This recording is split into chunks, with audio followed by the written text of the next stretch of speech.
اعوذ باللہ من الشیطان الرجیم بسم اللہ الرحمن الرحیم الم تر کیف فعل ربک باصحاب الفیل الم یجعل کیدہم فی تضلیل وارسل علیہم طیرا ابابیل ترمیہم بحجارۃ من سجیل فجعلہم کعصف مأکول صدق اللہ العظیم۔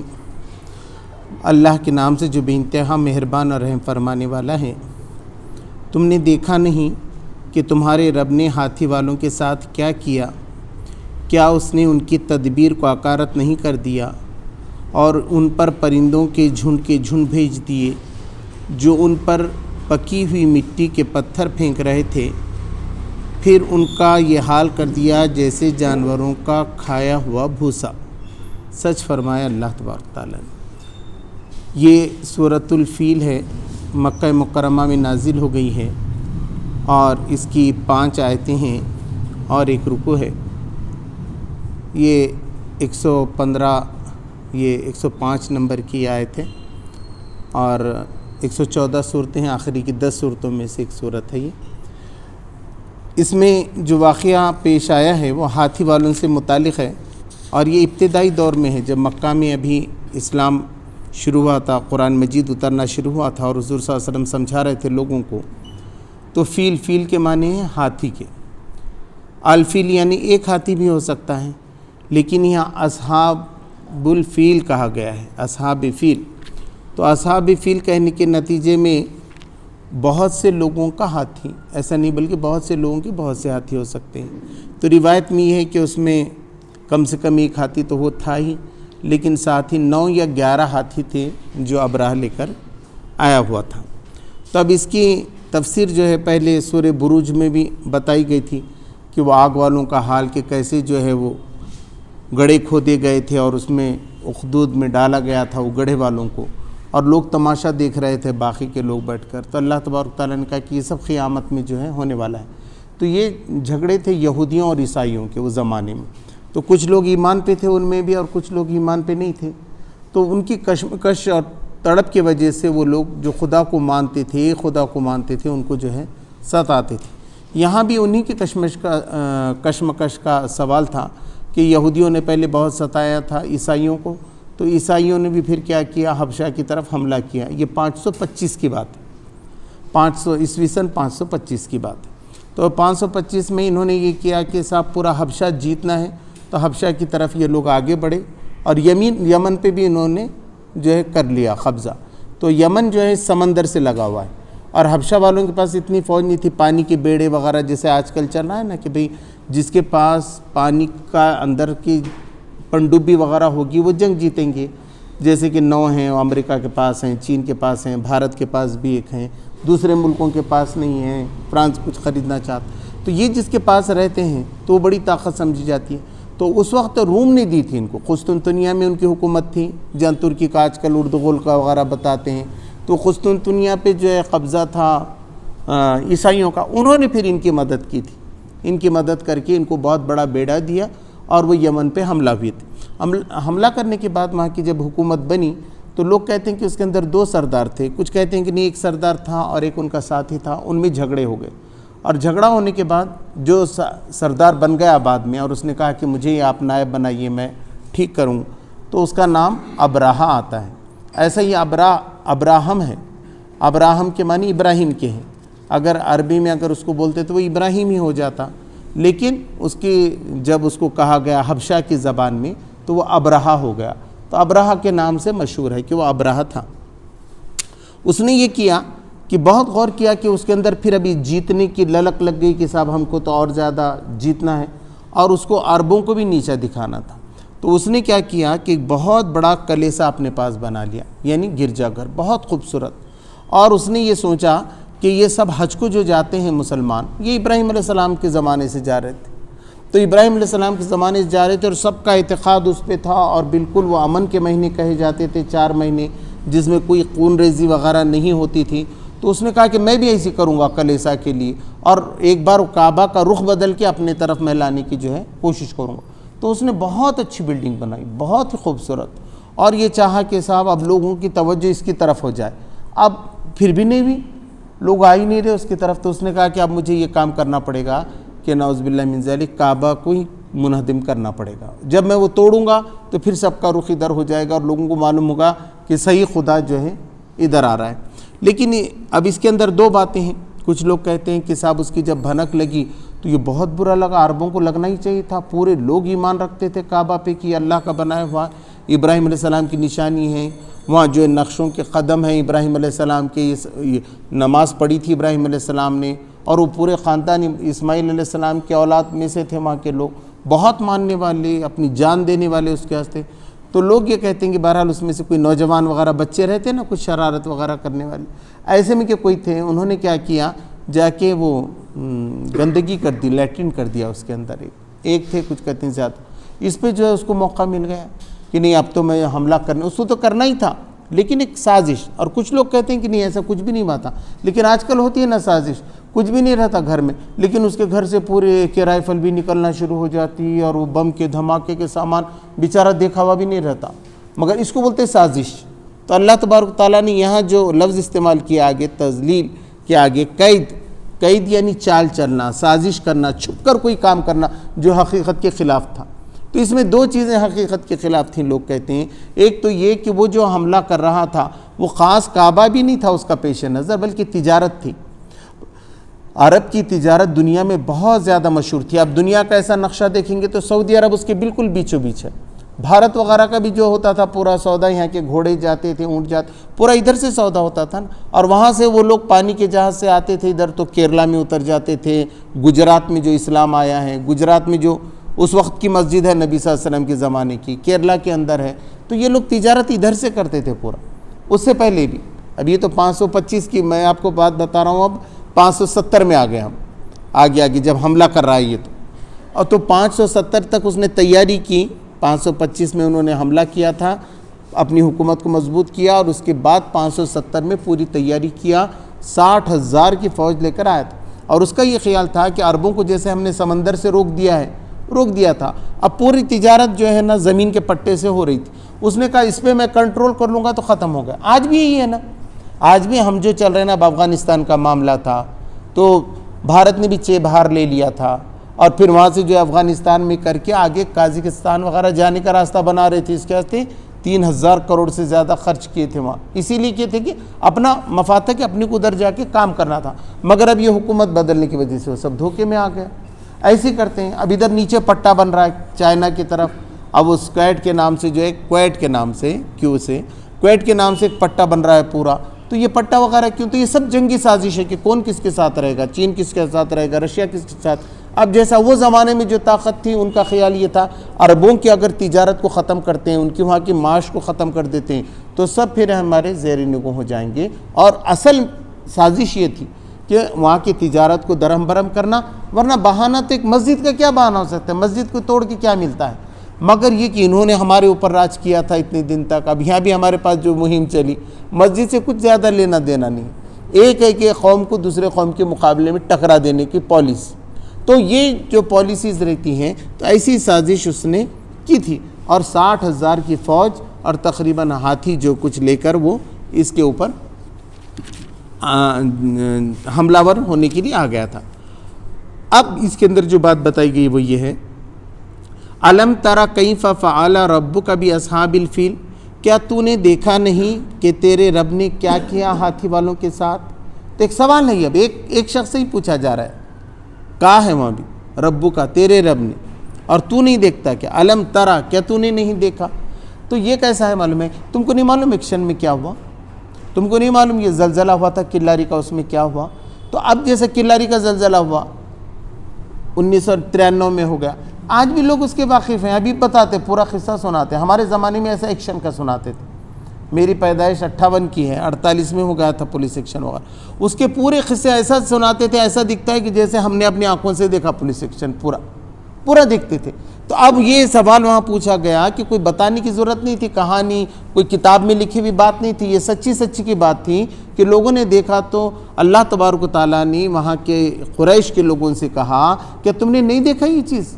آج تم خدا کو نہیں مان رہے ہو، آج محمد صلی اللہ علیہ وسلم کو اللہ رسول بنایا تو ان کو رسول ماننے کے لیے تیار نہیں ہو، اس قرآن کو دیکھنے کے لیے تیار نہیں ہو، تو کیا تم نے دیکھا نہیں ہے کیا ہوا تھا؟ تمہاری آنکھوں کے سامنے ہوا نا، کہیں اور دور کی بات نہیں ہے۔ یہ کعبہ کوئی معمولی بات نہیں ہے، پوری دنیا میں ایک ہی کعبہ ہے جو اللہ تبارک تعالیٰ نے بنایا ہے، اور یہ بہت طاقت رکھتا ہے اپنے اندر، اور قوت ہے، اس کی نگرانی ہے۔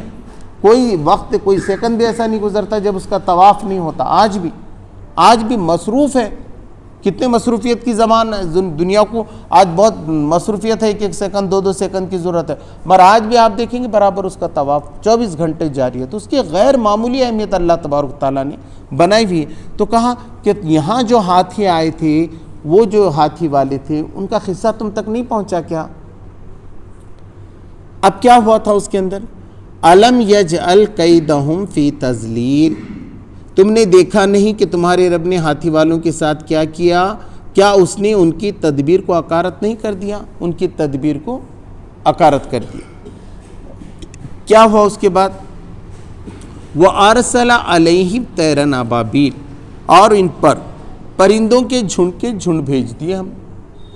اب ہوا یہ کہ جب ابرہہ آنے لگا تو معلوم ہوگا 60,000 کی فوج، ان کی کہاں تھی عرب کے اندر؟ اتنی طاقت بھی نہیں تھی، اتنی قوت، پورا اگر یہ جمع کرتے تو بھی 8-10 ہزار نہیں ہوتے تھے، کیونکہ یہ سب ملا کے دوسرے قبیلوں کے ساتھ نبی صلی اللہ علیہ وسلم کے خلاف جب جنگ احزاب میں گئے تھے تو 10 سے 12 ہزار فوج بنی تھی ان کی خالی۔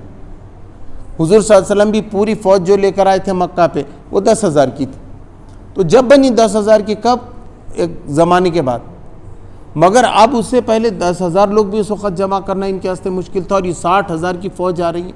مگر ایسا نہیں ہوا۔ اب اس کے اندر 2 رائے ہیں کہ بہت سے لوگوں نے کہا کہ صاحب اس وقت ڈر گئے، اور اس وقت جو ہے عبد المطلب جو تھے ان کے اونٹوں کو بھی یہ لوگوں نے چرا کر لے کر گئے، تو وہ ان کے پاس گئے اور انہوں نے کہا کہ صاحب وہ بہت متاثر ہوا ان کی شباہت کو دیکھ کر اور وجاہت کو دیکھ کر، اور خود اٹھ کر آیا ابرہہ اور بولا بہت مسکرا کے بتائیے کیا ہے؟ تو انہوں نے کہا کہ نہیں مجھے کچھ نہیں ہے، وہ تو اللہ دیکھ لے گا، وہ اللہ کا گھر ہے، تم نہیں توڑنا چاہیے اس کو، تو تباہی تمہاری آئے گی، میں تو صرف اپنی اونٹوں کی بات کرنے کے لیے آیا ہوں۔ ایک روایت یہ کہتی ہے۔ دوسری روایت میں ہے کہ انہوں نے اونٹوں کا وغیرہ ذکر نہیں کیا، خالی بتا کر آ گئے، لیکن اس نے اونٹ چھوڑ دیا، ان کے اونٹ ان کو دے دیا، 200 اونٹ واپس کر دیا۔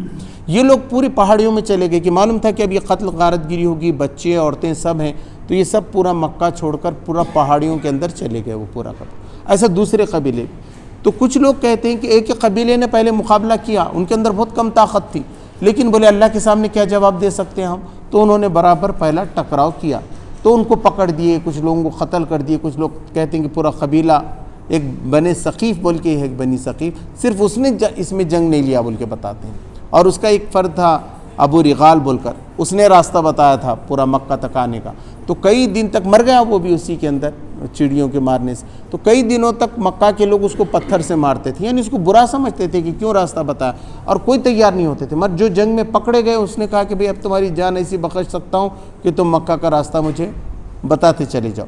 لیکن ہر ایک نے وہاں کوشش کی، اس کو روکنے کی کوشش کی، جیسا کہ پہاڑیوں میں اب افغانستان کے لوگ جو گوریلا جنگ اب بھی لڑ رہے ہیں، ایسی انہوں نے لوگ بتاتے ہیں کہ وہ قبیلے جو ہے ان کا مقابلہ کرتے رہے تھے پتھر کے ساتھ۔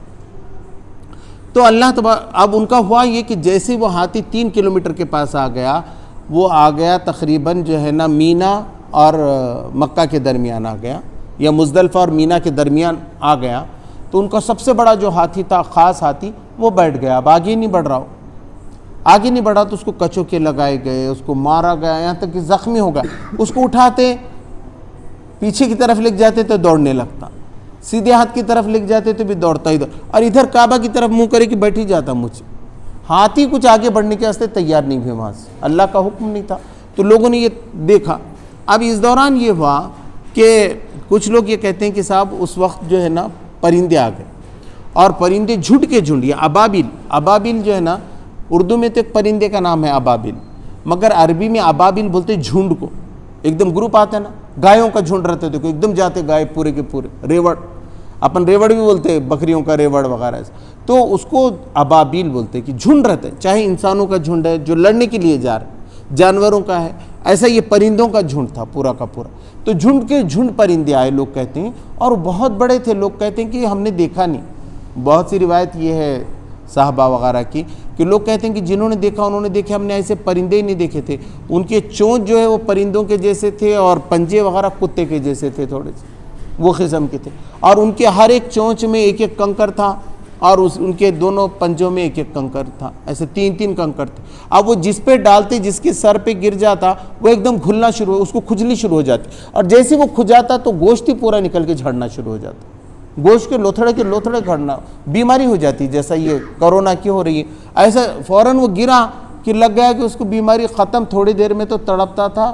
گوشت کے لوتھڑے الگ، ہڈیاں الگ، پورے پرابلمس ان کے لیے جو ہے شروع ہو گئے. ابراہ کو بھی ایسی ہوا، ایک کنکری لگی، کوئی ذرا تھوڑی دور تک وہ بھاگتا گیا، توبہ کرنے کی کوشش کیا مگر ہوا نہیں وہ، اور اس کے بعد وہ بھی جو اس طریقے سے ختم ہو. تو 60,000 کی فوج، لوگ بولتے ایک بھی آدمی نہیں بچا تھا. اب کیسا ہوتا، کتنی بدبو چھوٹتی تھی وہاں. تو یہ پرندوں نے کھایا بھی اس کو. اب اس کے آگے آ گیا ترمیہم بحجارۃ من سجیل، جھنڈ بھیج دیے جو ان پر پکی ہوئی مٹی کے پتھر پھینک رہے تھے. فجعلہم کعصف ماکول، پھر ان کا حال یہ کر دیا جیسے جانوروں کا کھایا ہوا بھوسا. اب ان کا یہ کھایا ہوا بھوسا یعنی مولانا نے آگے تشریح کی ہے کہ پہلے تو قرآن مجید میں آیا، سورہ رحمان میں بھی ہے کہ والحب ذو العصف والریحان، ایسے دانے اناج کے آپ کے جس پہ بھوسا چڑھا ہوا رہتا ہے. اب ہم دیکھتے دھان آتی تو دھان کے اوپر کا بھوسا آتا ہے، جواری آتی تو جواری کے اوپر بھوسا رہتا ہے، اس کو الگ کرنا پڑتا ہے پورا. وہ جو نکالتے اس کو بولتے بھوسا. اور مولانا نے یہ لکھا ہے کہ وہ بھوسا بھی جب پیر کی روندا جاتا ہے یا چبا کر جانور پھر تھوک دیتا ہے، وہ جتنا باریک ہوتا ہے اس کو کہتے ہیں بھوسا. لیکن بھوسا آج کل تو مشین میں بھی ہو رہا ہے، جانوروں کو جو کھلانے کے لیے استعمال ہوتا ہے. تو ایسا بنا دیا، ان کا کچومر ایسا نکال دیا وہ انسانوں کا، پوری فوج کا، کہ وہ پورے کے پورے جو ہے بھوسا بن کے رہ گئے. اور نتیجہ یہ ہوا کہ بدبو ہو کر کوئی یہ نہیں ہونا، بلکہ اتنے لاکھوں پرندے جھنڈ کے جھنڈ آ کر پورا ختم کر کے چلے گئے. ورنہ کون وہ لاشوں کو گاڑتا تھا؟ تھے بھی نہیں اتنے. 8,000 لوگ مل کے 60,000 لاشوں کو کیسا گاڑنے والے تھے؟ تو یہ ایک تشریح یہ لوگ بتاتے ہیں. کیا بتاتے ہیں ایک تشریح؟ کہ وہاں گئے وہ لوگ، جب آگے بڑھنے کی کوشش کیے تو پرندے آ گئے، اور پرندے آ گئے، پرندوں نے کنکرے مارے وہ، اور یہ ہو گیا. اچھا سجیل ایسے کنکروں کو کہتے ہیں جو کھنگر اینٹ ہوتی. دیکھیے ہماری کھنگر جو اینٹ ہوتی ہے اس کو بولتے ہیں. وہ کتنی پکی رہتی، مٹی سے بنتی وہ، مگر پتھر سے بھی زیادہ سخت رہتی، بگڑ جاتی. کھنگر اینٹ وہ کھنگر پہ کیسی رہتی؟ لال رہتی، اور اس پہ ہلکا سا کالا پن آتا ہے، لال رہتی کالی. تفسیروں میں یہ لکھا ہوا ہے کہ یہ جو کنکر مارتے تھے وہ مٹر کے دانے کے برابر یا بکری کی مینگنی کے برابر ہوتے تھے، اور الگ الگ تھوڑا سائز میں، لیکن اس کا رنگ جو ہے نا ویسا ہی لال بھی ہوتا تھا ہلکا سا، اور کالا جیسا کھنگر اینٹ کا ہوتا ہے. تو وہ مٹی کے اینٹ کے کنکرے تھے.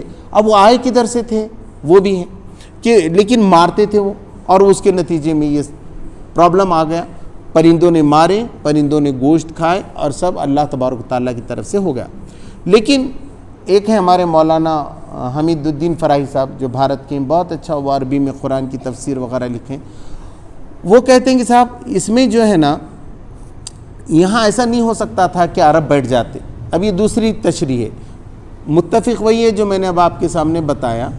کچھ لوگ اس کو مانتے ہیں صاحب. دوسرا پہلو یہ ہے، وہ کہتے ہیں کہ لوگ بیٹھے نہیں تھے بلکہ لڑ رہے تھے پورے کے پورے، اور ایسا نہیں ہو سکتا تھا. وہ اپنی جان دے سکتے تھے لیکن کعبہ کو توڑنے کے لیے تیار نہیں ہوتے. وہ کہتے ہیں مجھے نہیں سمجھ میں آیا کہ ابو طالب کے ذمہ لگا کر جو بات کہی گئی ہے وہ میں اس کو زیادہ ٹھیک نہیں سمجھتا. البتہ یہ ہوا کہ اب ان کے پاس ہتھیار بھی نہیں تھے. تو وہ کہتے ہیں کہ اب دیکھیے کنکر جمع کرتے حج کے اندر، حج میں جو کنکر جمع کرتے ہیں نا وہ مزدلفہ سے کرتے.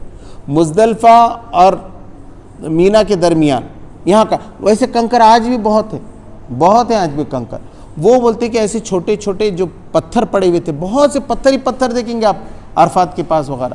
تو ان کے پاس کچھ بھی ہتھیار نہیں تھے تو پتھر ہی مارتے تھے یہ لوگ. یہ بتاتے ہیں کہ افغانستان میں بھی جب رشیا کی فوج آ گئی ان کے پاس کچھ بھی نہیں تھا تو پتھر مارتے تھے یہ لوگ خالی. وہ ٹینکوں پہ پتھر مارتے تھے خالی. تو مقابلہ، غصہ دکھانا، مقابلہ کرنا. بلکہ لوگ بتاتے ہیں کہ حیدرآباد کی فوج نے بھی یہ کیا تھا. ان کے تو کوئی ہتھیار وغیرہ آئے نہیں تھے ادھر سے، جیسے کاٹن گرین سے وہ منگانا چاہ رہے تھے نظام، تو یہاں کے جو لوگ تھے جو مقابلہ کر رہے تھے وہ ٹینکوں پہ پتھر مار رہے تھے، کوشش کر رہے تھے، تو لوگ کہتے ہیں کہ اسی طریقے سے وہ پتھر مارتے تھے۔ تو یہاں تو مطلب وہی ہوا، الم تری کیف فعل ربک باصحاب الفیل، کیا تم نے دیکھا نہیں کہ ہم نے ہاتھی والوں کے ساتھ کیا معاملہ کیا، الم یجعل کیدہم فی تضلیل، اور ہم نے ان کی جو سازش تھی اس کو کیسے عکارت کر دیا۔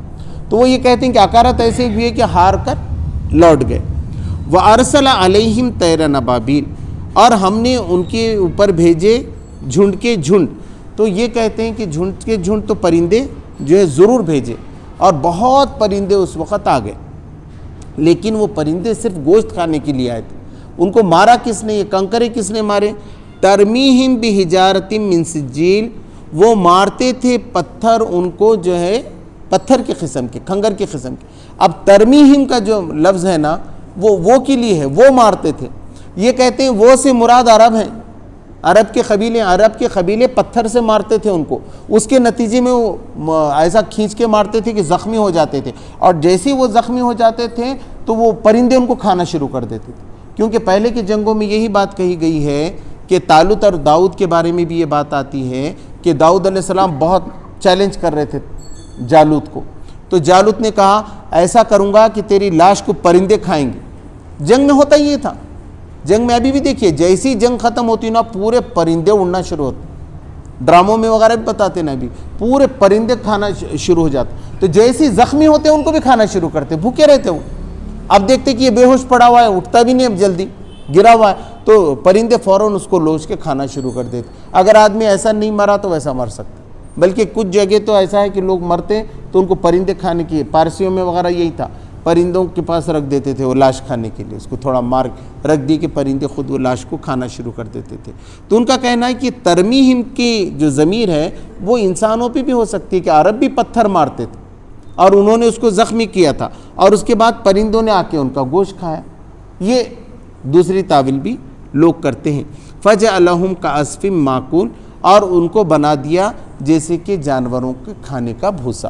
جیسے میں نے آپ کو بتا دیا کہ یہ بھی ہے کہ کھانے کا بھوسا، ایک ہے کہ کھایا ہوا بھوسا اور ایک ہے کھانے کا بھوسا۔ تو لوگ کہتے ہیں کہ نہیں، کھانے کا جو بھوسا رہتا ہے وہی مراد ہے۔ اس طریقے سے اللہ تبارک و تعالیٰ نے بتا دیا۔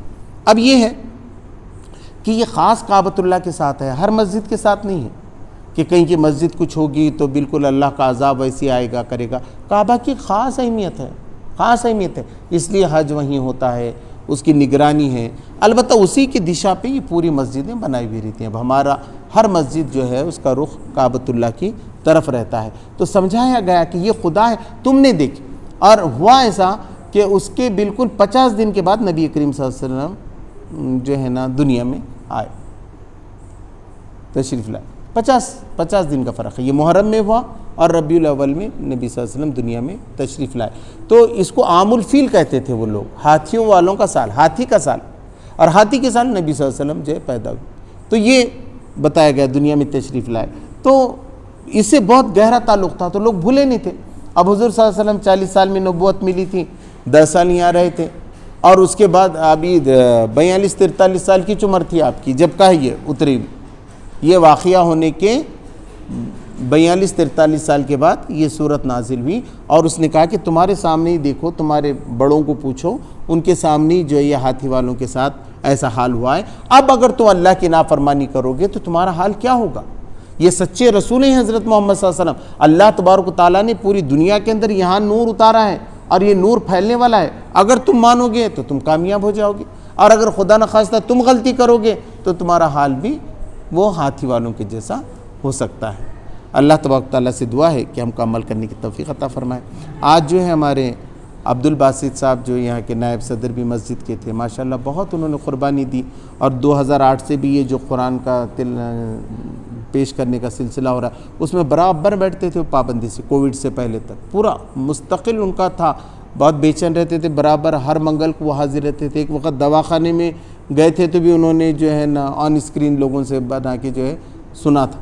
بہت اللہ تبارک تعالیٰ یہ نماز کے قائم کرنے میں، مسجد کی نگرانی بولے تو مسجد قائم کرنا، نماز کو قائم کرنا، تو ان کو بہت تھا، تھک گئے تھے، کبھی کبھی بھول رہے تھے، تو ہم نے کہا کہ آپ ذرا ہم بھی سنبھالیں، انہوں نے کہا کہ نہیں، یہ میری زندگی کا مقصد ہے، میں اس کو پورا کروں گا۔ اور الحمدللہ آخری وقت تک ان کا دل جو ہے مسجد میں اٹکا ہوا، ہر جگہ برابر اس کی رپورٹ لینا، اور اچھی بات ہے ماشاءاللہ۔ آخری میں انہوں نے کہا بھی کہ ہم کو کلمہ بھی پڑھا دو، اور آخرت اور اصل حقیقت یہ ہے کہ ہم کو اللہ تبارک و تعالیٰ کے پاس جو ہے چلے جانا ہے۔ کسی نے پوچھا، ایک جنازہ جا رہا تھا، ایک نوجوان نے پوچھا کس کا جنازہ ہے، ایک بزرگ کو، تو انہوں نے کہا کہ تمہارا جنازہ ہے، تو اس کو برا لگا۔ اس نے کہا مولانا میں تو اچھی بات پوچھ رہا ہوں، کہا کہ تم کو برا دکھا تو میرا جنازہ ہے۔ مطلب جنازہ ہم کو یاد دلاتا ہے کہ ہماری بھی موت آنے والی، ہم کیا سمجھتے ہیں ان کی ہو گئے، اب ہماری بھی اگلی سیکنڈ آ سکتی ہے موت، اگلے دن موت آ سکتی ہے۔ یہ بتا رہی ہے کہ دنیا کے پیچھے ہم کو زیادہ نہیں لگنا چاہیے، دنیا اللہ کے لیے کرنا چاہیے، اور دنیا کو پیش نظر اللہ کے لیے رکھنا چاہیے۔ اللہ کے احکام کو پیش نظر رکھتے ہوئے آپ دنیا میں جئیں گے، معلوم نہیں کیا کریں گے، اتنی دولت جمع کر کے ہم کیا کریں گے۔ اگر وہ اللہ کے احکام کے مطابق ہے تو بالکل نہیں کیے، کرنا چاہیے، اس سے روکا نہیں گیا، یہ بار بار واضح کر رہا ہوں میں۔ لیکن یہ موت آ کے ہم کو بتاتی کہ بھئی کس کی کب آتی موت نہیں معلوم نا، بچے کی بھی آ سکتی، بڑوں کی بھی آ سکتی، بوڑھوں کی بھی آ سکتی ہے۔ اللہ تبارک تعالیٰ سے دعا ہے کہ وہ ہم کو ایمان کی موت عطا فرمائے، جب تک زندہ رکھے، اسلام پر زندہ رکھے۔ اللہ ہمارے عبدالباسط صاحب کی بھرپور مغفرت عطا فرمائے، ان کو جنت میں اونچا درجہ عطا فرمائے۔ ربنا تقبل منا انک انت السمیع العلیم وتب علینا انک انت التواب الرحیم۔ سبحان ربک رب العزت عما یصفون والسلام علی المرسلین والحمد للہ۔ الحمدللہ ان کے فرزند ہی جو ہے جناب اشفاق صاحب یہاں کی جماعت اسلامی کے امیر بھی ہیں۔